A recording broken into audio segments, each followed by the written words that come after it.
Mara kicked open the burning door with one boot and staggered into the clearing, her skirts smoking, her rifle clutched in one hand and her dead husband's ring in the other, the barn collapsing behind her in a thunder of flame and ash.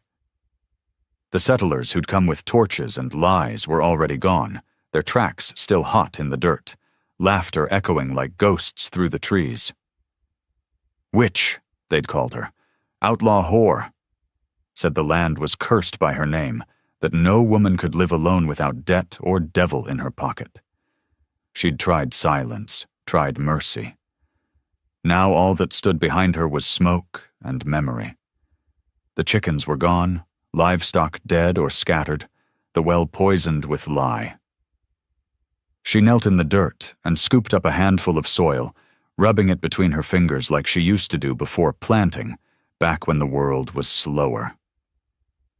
"That's enough," she muttered. "No more running." From a leather pouch buried beneath the root cellar, she pulled the box she'd sworn never to open again. Inside, wrapped in faded cloth, was a six-shooter etched with black roses and a silver star pinned beside it.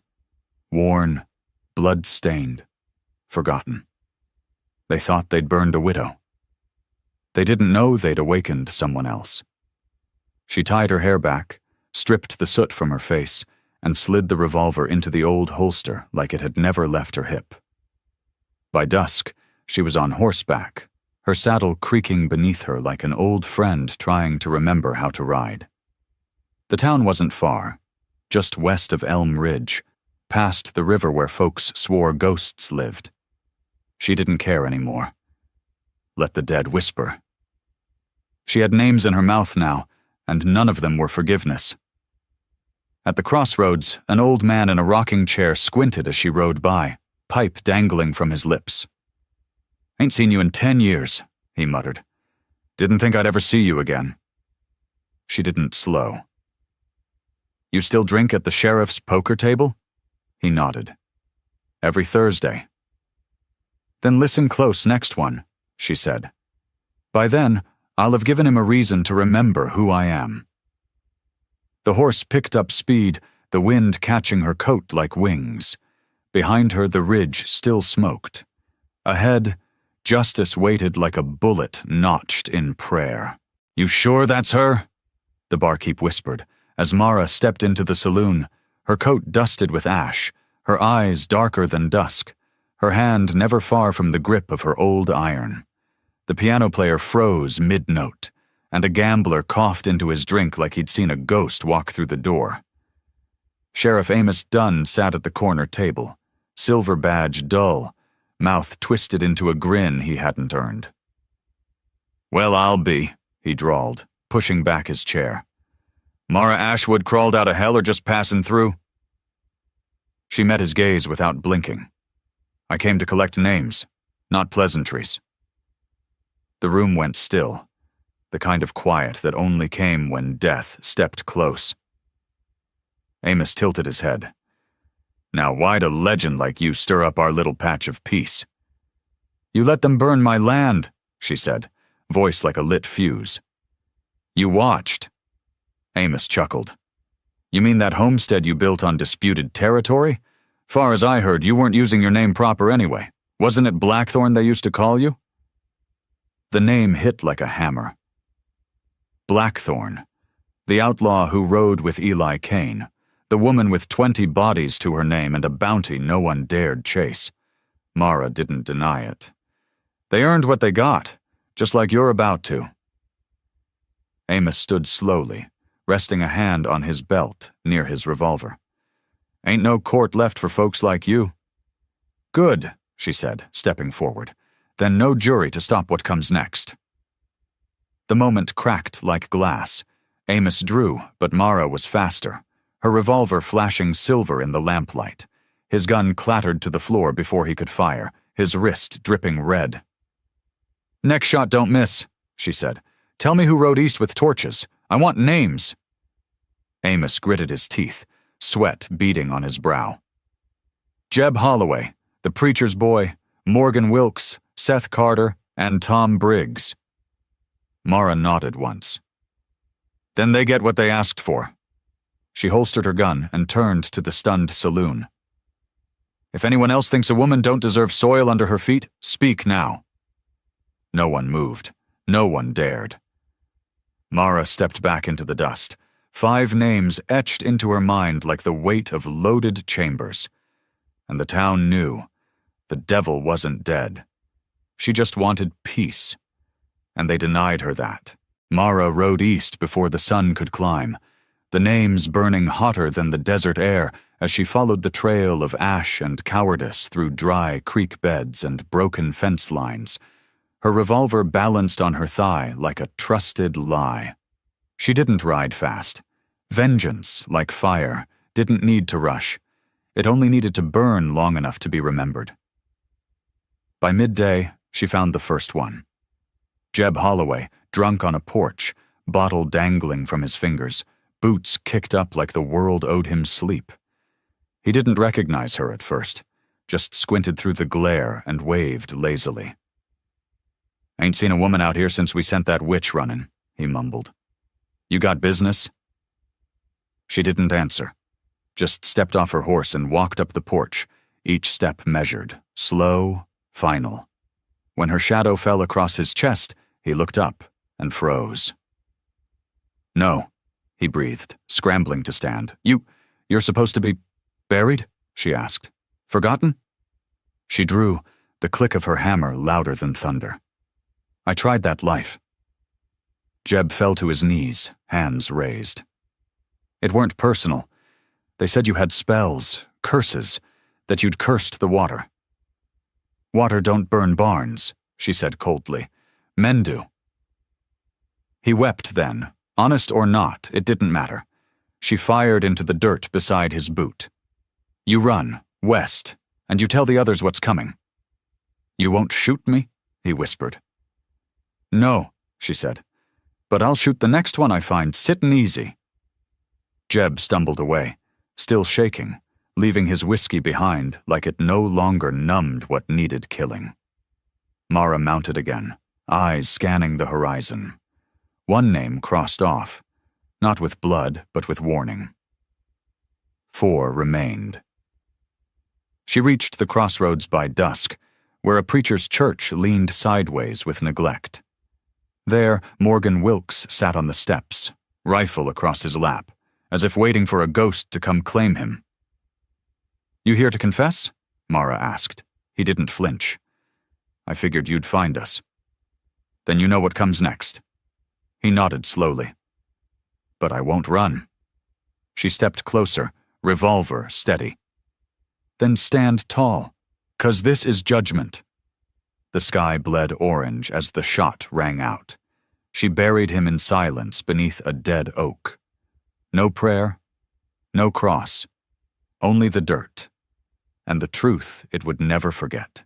The sheriff's warning reached the next name before she did, and by the time Mara reached the Carter homestead, the gate was barred, the windows shuttered, and Seth Carter's mother stood on the porch like a statue carved from grit and denial.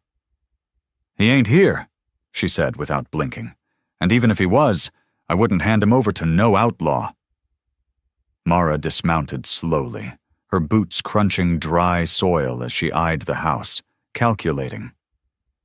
"You raised a boy who lights fire under widows and calls it justice. That make you proud?" "I raised a boy who believes in order," the woman snapped. "And you, Blackthorn, you bring chaos wherever you ride." "I bring reckoning," Mara said, her voice like flint striking steel. "And I don't much care for sermons." A rifle barrel glinted from the upstairs window, aimed square at her head. Mara didn't move. "That you, Seth?" she called. "Hiding behind curtains while your mama does your talking?" No answer, just a shift of movement. "You murdered livestock," she continued. "Poisoned my well, burned my land. You lit a match, boy, and you thought no one would come walking through the smoke." A moment passed, then 2. The door creaked. Seth stepped out, rifle still in hand but pointed low, guilt carved across his face like scars. "You gonna shoot me out here?" he asked. "With my ma watching?" She's the one who should have taught you better, Mara said. But no, I ain't shooting today. She pulled a slip of paper from her coat and tossed it at his feet. A list, 5 names, 2 crossed. You're the 3rd. You got 1 night to disappear. Not west, not south. Gone. And if I don't? Then I don't stop next time, she said flatly. I ain't here to play sheriff. I'm here to even the ledger. He looked down at the paper, then back at her, jaw tight. You were a legend once. Now you're just mean. Legends get carved in wood, she said. Mean women stay alive. With that, she turned and rode away, leaving dust in her wake and a name with one last breath of mercy. She didn't look back. The storm didn't pause to see who ran. It only checked who had it coming. And the town? It stayed quiet, not out of peace, but fear that Mara Blackthorn had only just begun. By the time Mara reached the edge of the Briggs cattle lands, the sky had turned to steel, heavy with storm, and her coat whipped behind her like smoke that refused to settle. Tom Briggs wasn't hiding. He stood by the corral, hands on his belt, eyes shaded beneath a wide hat, as if daring her to finish what everyone said she would. Heard you been carving your way through Elm Ridge, he called, his voice thick with grit. Didn't figure you'd leave me for last. Mara slid from her saddle, her fingers brushing the handle of her revolver like it was a heartbeat. You burned my land, she said. Watched my husband die coughing blood because you fouled the well. And now you're going to talk to me about order? Tom didn't move. It wasn't supposed to go that far. You were supposed to scare. Leave. That's what they said you'd do. They forgot who I was, she said. And you believed them.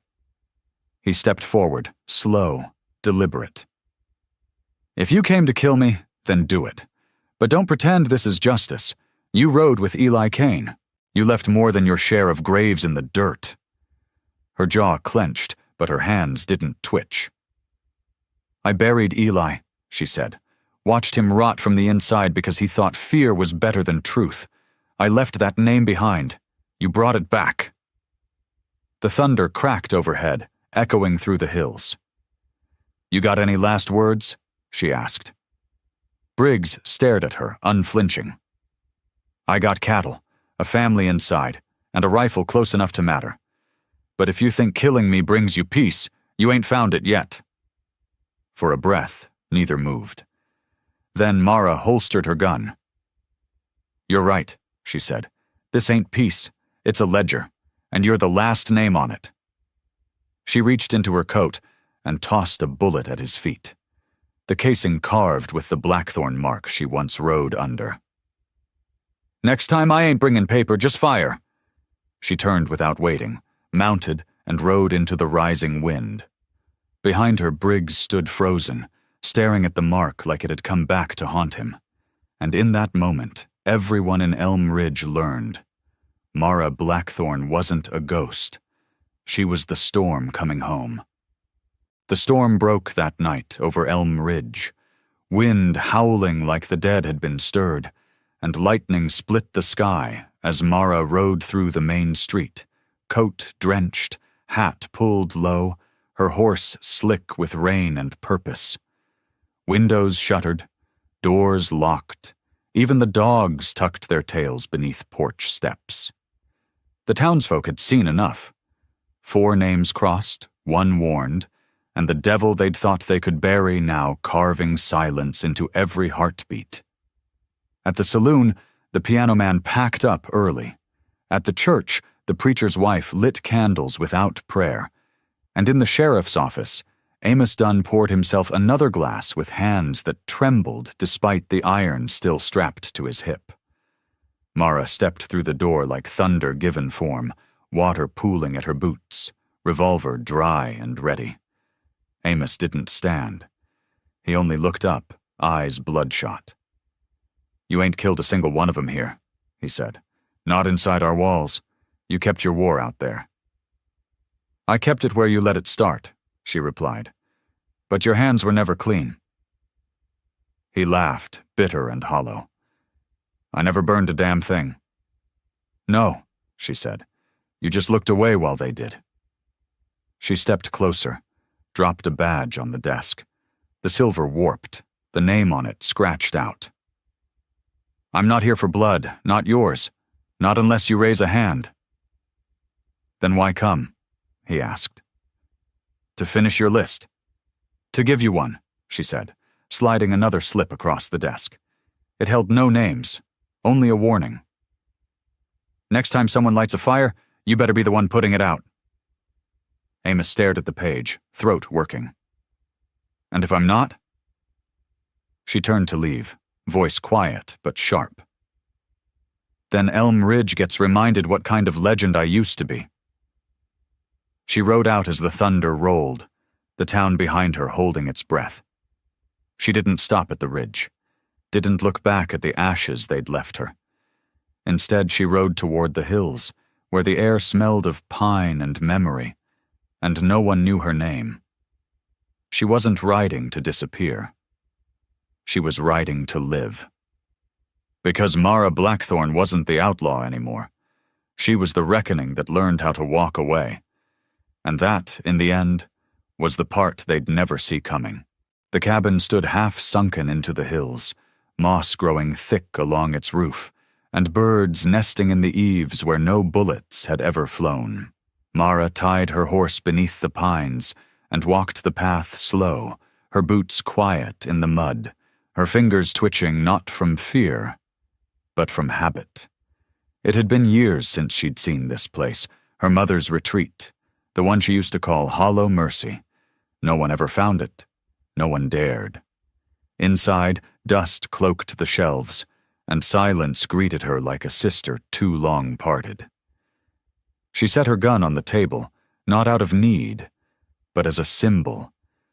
This was a space where vengeance did not belong.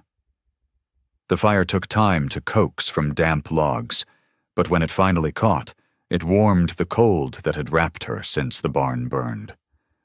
For the first time in days, she sat without urgency.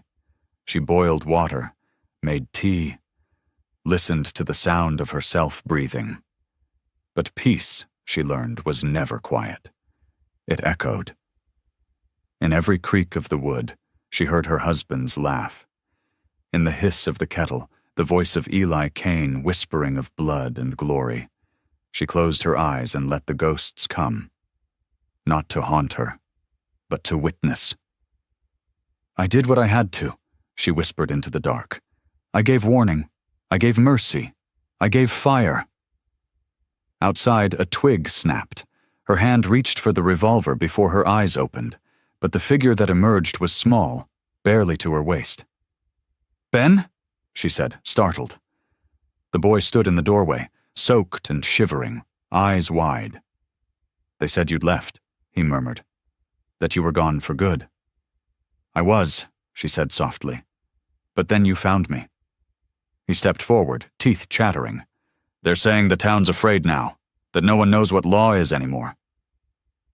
Mara wrapped him in a blanket, drew him close to the fire. "Good," she said. "Let them figure it out without burning women to the ground." Ben looked up. "Will you teach me?" "Teach you what?" she asked. "How to shoot." "No," he said. "How to survive without losing yourself." She paused, something soft stirring behind her ribs. "Then you came to the right place." And in that moment, Mara knew. Gunslingers don't vanish. They just find smaller hands to teach before the fire dies. Mara stood behind Ben at the edge of the clearing, hands resting lightly on his shoulders, her voice low and steady as the boy raised the rifle toward a bottle perched on an old fence post. "Breathe through it," she said. "Don't aim with anger. Aim with knowing." The rifle cracked, sharp and clean, and the bottle shattered into dust. Ben lowered the weapon slowly, his eyes wide with surprise. "I hit it," Mara nodded, lips curved in the barest smile. "That's the easy part. The hard part is knowing when not to pull." They trained through rain, through wind, through silence. She taught him how to track, how to build a fire that wouldn't smoke, how to feel a lie before it was spoken. But what she taught most was this: how to live without apology. At night, he listened to her stories, not the legends the townspeople passed in whispers, but the real ones. How she rode with Eli, how she left, how the land took more than it gave, but always offered a place to stand if you were brave enough to claim it. "Did you ever miss it?" Ben asked one night, staring into the flames. "The blood? The bounty?" Mara shook her head slowly. "I missed being seen, but not what they saw me as." One morning, weeks after they'd settled into the rhythm of something close to peace, a rider came, not with a badge, not with a threat. A girl, barely 20, eyes wary, hands calloused, arrived at the cabin door. "They said this was where women go who don't want to be burned," she said. Mara let her in without a word. By the next week, 3 more followed. By the next month, a dozen. Women with bruised names and wounded hands, outcasts, widows, runaways. And one by one, Mara taught them what she taught Ben: survival, dignity, silence that speaks louder than bullets. They built gardens. They built watchtowers. They built something stronger than any badge: belonging. The towns called it a hideout, a threat. But Mara never called it anything, because this wasn't a place to hide. It was a place to begin again, and in every face that stood beside her, rifle in hand, she saw a version of herself that never got to speak. Until now. They rode in just past dawn, government-leaning, all polished boots and new papers, a judge among them with spectacles too clean for the dust he dared to walk on. 20 men, rifles ready, wagons trailing behind with the promise of order. "By decree of the territorial court," the judge shouted, voice carried by bullhorn and pride, "this land is under unlawful occupation by armed fugitives. You are to disband, disarm, and be taken for processing under civil code." Mara stood at the edge of the clearing with Ben beside her, rifle slung but not drawn, 100 silent eyes behind her. Women not blinking, not flinching. "You brought war to a garden," she said, calm as sunrise. The judge stepped forward, holding the decree like it had weight. "You don't have the right to govern here." "We didn't govern," Mara said. "We survived." The soldiers fanned out, slow and methodical. But the land they stepped on wasn't just dirt. It was watched, measured, marked. The traps had been laid days ago, the creek poisoned for trespassers. The trees whispered warnings. One rifle cracked from the ridge and a soldier's hat flew clean off. No blood, just a message. "We won't fire first," Mara called, "but we won't kneel either." The judge hesitated. He saw now what the papers didn't show: discipline, unity, fury with restraint. "You're harboring fugitives," he tried again. "I'm harboring daughters," she replied. "Sisters, women no one else would claim." "You threaten the order of the state." "Then the state should have ordered better men." Thunder rolled across the distant hills, not weather but warning. The soldiers shifted. One muttered, "We didn't sign up to shoot grandmothers." Another whispered, "This ain't no gang. This is a goddamn tribe." After a long, brittle silence, the judge folded the paper, face pale. "This isn't over." "No," Mara said. "It's just beginning. Somewhere else, far from here." They left by sundown. Not a bullet fired. And when their wagons disappeared beyond the ridge, the hollow came alive again. Not with cheers, but with breath. With planting. With sharpening tools meant to build and, when needed, to defend. Mara stood in the center, Ben beside her, the women spreading out like roots. "They'll be back," he said. "Yes," she replied, "but so will we." And in that moment, the law learned something it hadn't written for. What happens when women name their own justice? Mara walked the ridgeline at dawn, boots steady on the stone, her eyes tracing the land below like a mother counting children. The cabin stood strong. Gardens thrived where ash once lay. Smoke curled from chimneys in soft spirals, not from fire meant to destroy, but from hearths that fed the living. Behind her, the hollow moved with quiet purpose, Ben tending goats, Sarah hauling water, Mira teaching 2 younger girls to aim straight and breathe softer. No commands were shouted, no orders barked. This place ran on shared pain turned into promise. She sat on a boulder that overlooked the trail from the south, the only direction left where threats might come. She lit a thin roll of tobacco and let it hang from her lip, remembering a time when all she had was rage, and all rage had was her. Cheyenne once said legends weren't born. They were burned into flesh, and she'd lived long enough now to know it was true. Behind her, footsteps crunched. Ben's light, eager step. "Riders passed the western post last night," he said. "Didn't stop, just looked and kept on." "Good," she murmured. "Let them look. Let them know we're still here." He sat beside her, older now, not in age, but in soul. "You ever going to give up the iron?" She looked at her revolver resting beside her, then out over the land. "Not while the memory still smokes." "You could have killed them all," he said. "Those 5, the sheriff, the lawmen." She nodded. "I could have, but then I'd have given them the ending they were begging for. Instead, I made them live with it." "That's colder than death," he said with a half-smile. "No," she said softly. "That's fire with purpose." As the sun crested the ridge, casting golden light over the hollow, voices rose. Laughter, instruction, song. A tribe of outcasts, a village of women who no longer whispered. This wasn't a hideaway. It was the answer to every time someone said, "You don't belong." Mara stood, holstered her gun one last time, and let the wind carry her words. "I was never the villain," she said. "I was the match. And now the world knows what happens when you try to burn a woman who already walks in flame." The legend of Blackthorn was sealed, not in blood, but in root, stone, and fire that would never die.